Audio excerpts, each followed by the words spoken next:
Hey, what's going on, y'all? It's Andy here with Banjo Earth School, and I've been getting a lot of questions about timing and how to work on your timing, how to practice your timing, and it's just in general how to play in better times. So one thing I notice a lot of times with beginners and people just getting going is like the timing fluctuates. It changes a lot throughout a song. So one thing that happens a lot is if someone knows a passage that's easier than another one, like let's say we're doing the Foggy Mountain Breakdown lick, right?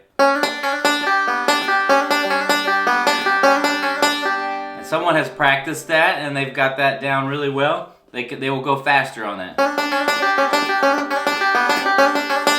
And then the lick after that is like a little challenging, so it's like a forward roll and a pull off.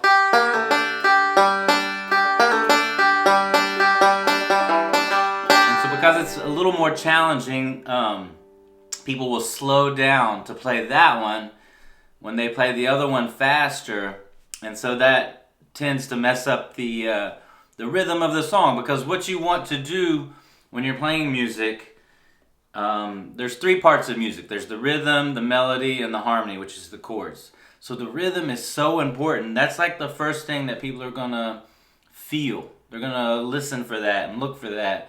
And if the music has great rhythm, then they're going to listen to the chords, the melody, the song, the vocals, the lyrics. But the rhythm has to be there first. So it's really important to find a rhythm and stick with it. If you know parts better than others, then play those the same rhythm as the parts you don't know. And then work on the parts you don't know to get them up to speed. So for instance, again, Foggy Mountain Breakdown.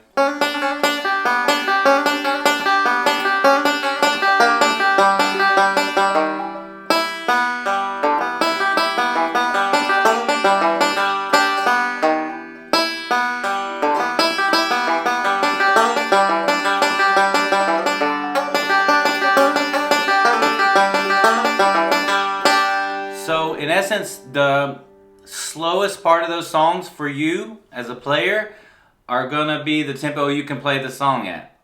Because if you have to slow down the tempo to get those parts, then your rhythm is gonna be all whacked out. So you want to play the song at the tempo that you can play the worst parts of the song, the most challenging parts for you. So if that's this lick, like after this part.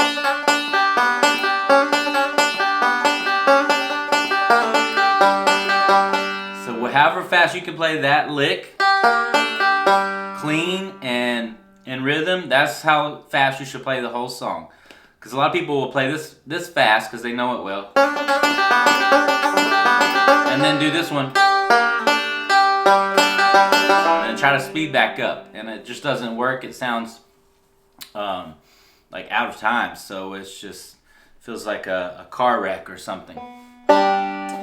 So that's one trick, is to just play the song at the tempo that you can play the most challenging parts of the song, and then just work on those challenging parts to get them up to speed so you can move the song a little bit faster. So that's one tip, is to keep a good steady rhythm.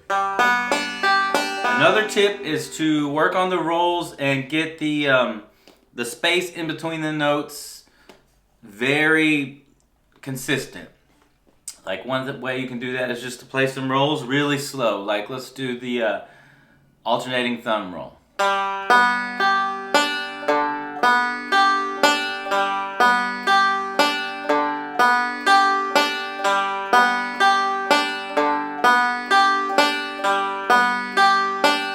then when you get all the space in between, then you can pick up a little speed.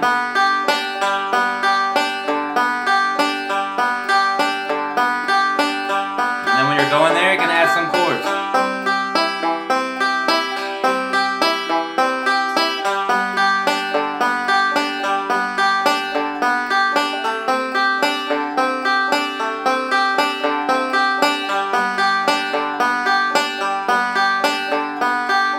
You can see how the space in between all those notes are very consistent. They are spread out evenly. It sounds really smooth when you play it like that. And as you progress and learn more songs, that's going to come in real handy because you're going to have a great foundation to sound better as you play these songs. So that's number tip 2. And tip 3 is just to have some background rhythm tracks. So I have a keyboard here with some bluegrass rhythms. You can also find a lot of things on YouTube by just searching rhythm backing track or backing drums or any kind of rhythm. And the cool thing about that is you're going to get all kinds of rhythms to come up in the search. And even though you're going to be playing bluegrass or whatever kind of music you play, you're going to have access to blues rhythms. I like to practice with a lot of world music rhythms. And it's going to be challenging for you, and you're going to expand as a musician to just try out some of these rhythms. Latin rhythms, cumbia rhythms. So you just search drum backing tracks and things like that, and then you'll find a lot of drum beats, and it'll have the beats per minute, which is BPM, and that's how fast the rhythm is. So if it's a good one to start is 80 BPM, 80 beats per minute. It's a little bit slower, gives you a chance to get the rhythm of the song and those parts that are a little more challenging. So I have a keyboard here, but one thing I use it a lot for is rhythm tracks. So it's got some built-in drums, and so I have it on a bluegrass rhythm track here. We're going to start on the 80 BPM, and then I'm going to kind of show you how to play with the rhythm. So in my method, the Eversole method I call it, as it's in the Banjo Earth School, I show musicians how to learn songs. And so the first you have is the chords with a pinch. So and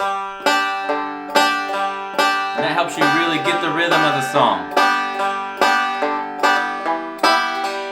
Foggy Mountain Breakdown, for instance.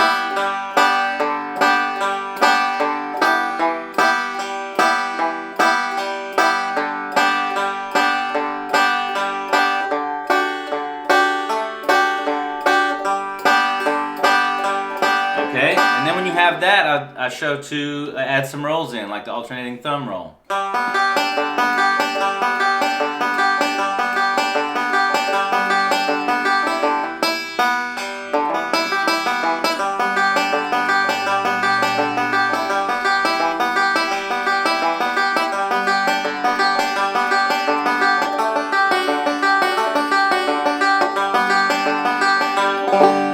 Okay, and then when you've got that, then you can start working on the melody.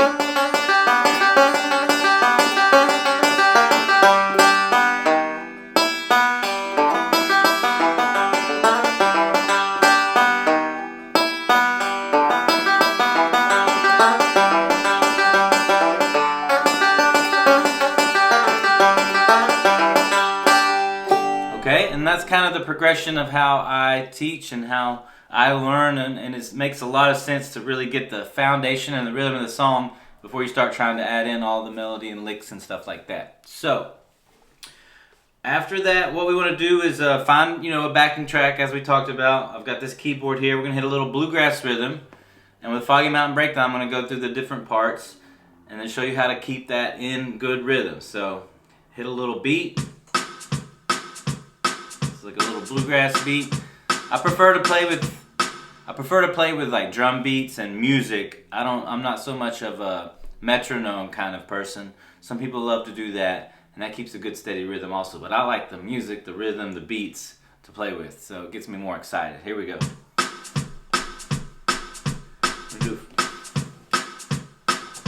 Okay, that's 80 beats per minute there. And we're gonna do the pinches on Foggy Mountain Breakdown.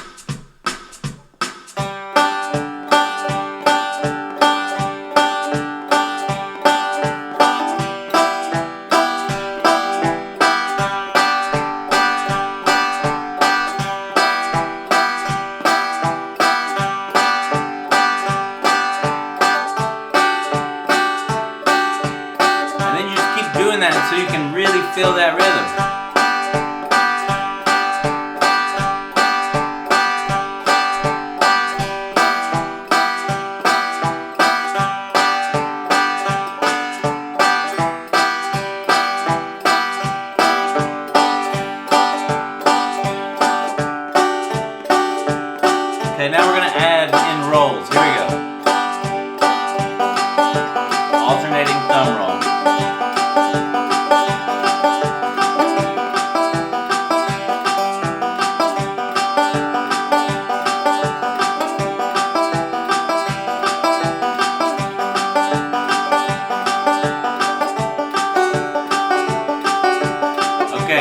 add the melody. Here we go.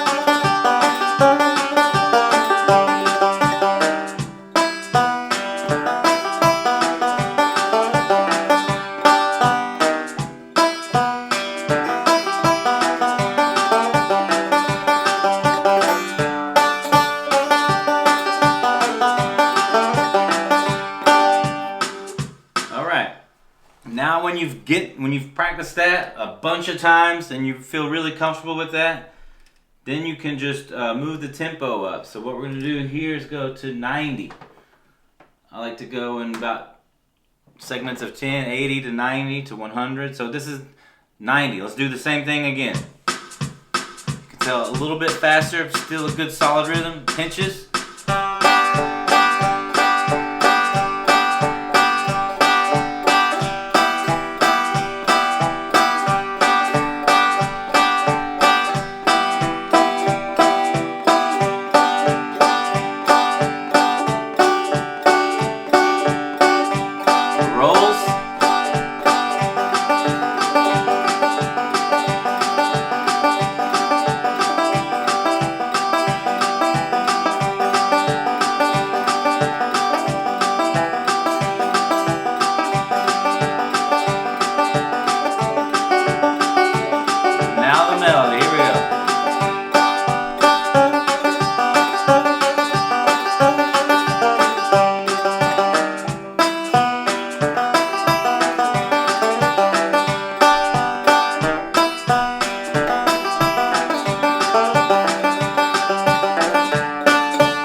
Okay, so you just practice also there at 90, feeling good, and then as you progress, don't move ahead too fast. Just make sure each rhythm, each beats per minute is solid, in time. You feel comfortable there, and then when you are, you can move up. Like if you have a keyboard, you can move up to 10 beats, or 1, 2, 3, 4, however fast you want to go. Just always making sure you're playing in time, in rhythm, smooth, not stressing out, relaxed, and then just keep edging it up a little bit, a little bit at a time, going faster and faster until you get to where you can play really fast. One more tip, on YouTube, they have in the settings in the bottom right hand corner where the little gear is, you can click into there and go to playback speed. And so you can go to these original recordings, Earl Scruggs and all of the great banjo players, find their songs and move the recording playback time back a little bit to 0.8 or 0.7 or 0.5, and it goes really slow. It stays in the same key, and so it's a great tool to slow down all of the music and play it at the tempo that you can play. That's how I learned, is playing along with the recordings. You start slow. With these great tools now, it's so easy to slow the music down and play along with it. And then once you get it up to speed, then play along with the actual recordings. Get the feel of all the little things happening. Get the feel of the band. And to me, that's the most exciting and most inspirational way to learn this music, is to actually play with the recordings of the people who have made it. So I hope this helps you play in time. Remember to just take your time, no pun intended, going slow, getting everything steady, and just keep at it. Keep practicing at a certain tempo and then move it up as you progress, but always keeping the smoothness, the music, the rhythm all the way all the time at the top of the list of things that are most important. So enjoy, keep picking. We'll see you in the next one. Adios.